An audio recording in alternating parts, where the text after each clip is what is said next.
A'udzubillahi minasyaitonirrajim. Bismillahirrahmanirrahim. Assalamualaikum warahmatullahi wabarakatuh. Innal hamdalillah nahmaduhu wa nasta'inuhu wa nastaghfiruh wa na'udzubillahi min shururi anfusina wa min sayyiati a'malina.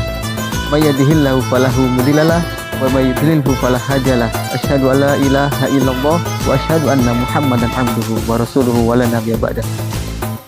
Yang saya hormati Bapak Irfan Amin Syam MPD selaku pengampu mata kuliah fikih Jinayah Wasiyasah.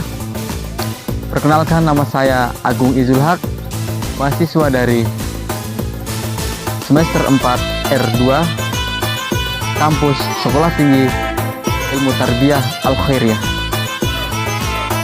Kali ini saya akan membahas terkait pajak dalam perspektif siasah maliyah dalam agama Islam.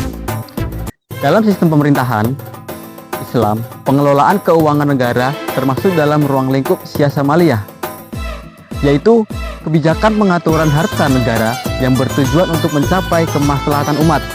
Salah satu instrumen penting dalam kebijakan fiskal negara adalah pajak, atau dalam istilah Arab dikenal dengan doribah.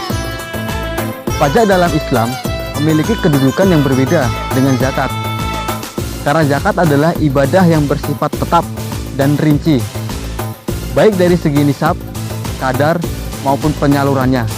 Sedangkan pajak adalah kontribusi dari warga negara yang ditetapkan pemerintah dalam kondisi tertentu dan tidak memiliki ketentuan tetap sebagaimana zakat. Pajak disyariatkan atas dasar maslahat dan kebutuhan negara, terutama jika pemasukan dari sumber-sumber syar'i seperti zakat, kharaj, dan jizyah tidak mencukupi. Dalam konteks ini, Islam membolehkan pemungutan pajak oleh negara dengan syarat-syarat tertentu. Pajak hanya boleh dipungut dalam situasi darurat atau ketika kas negara mengalami defisit. Hal ini sesuai dengan kaidah usul fikih, yaitu kebijakan penguasa terhadap rakyat bergantung pada kemaslahatan. Landasan syar'i lain yang mendukung kebolehan pajak adalah dalam Al-Quran surat An-Nisa ayat 59, Allah berfirman, Ya ayyuhalladzina amanu ati'ullaha wa ati'ur rasul wa ulil amri minkum. Hai orang-orang yang beriman, taatilah Allah dan taatilah Rasul dan ulil amri di antara kamu. Ayat ini menjelaskan kewajiban umat Islam untuk menaati pemimpin atau ulil amri selama perintah mereka tidak bertentangan dengan syariat.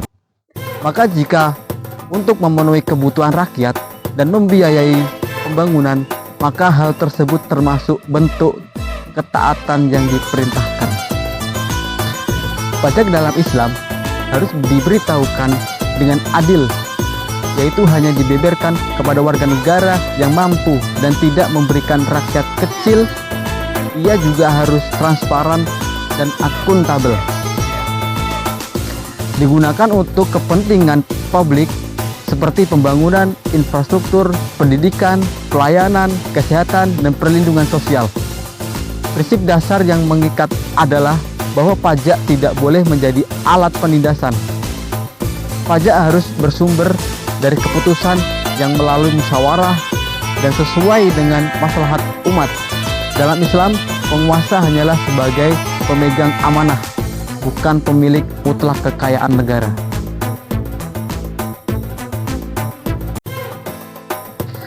Jadi itulah pembahasan yang bisa saya sampaikan. Sedikit saya memberikan kesan dan pesan. Pesan saya dalam pembelajaran fikih siasah ini banyak sekali pembelajaran terkait tata negara. Jadi fikih siasah itu tidak hanya membahas tentang ibadah saja, tapi banyak pembahasan yang perlu kita pelajari. Pesan saya untuk teman-teman mahasiswa semuanya, pembelajaran fikih itu penting bagi kita.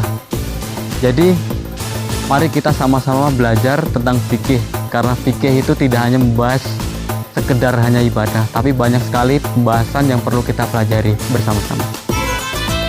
Ini saja yang bisa saya sampaikan. Kurang dan lebihnya mohon maaf. Wabillahi taufiq wal hidayah. Assalamualaikum warahmatullahi wabarakatuh.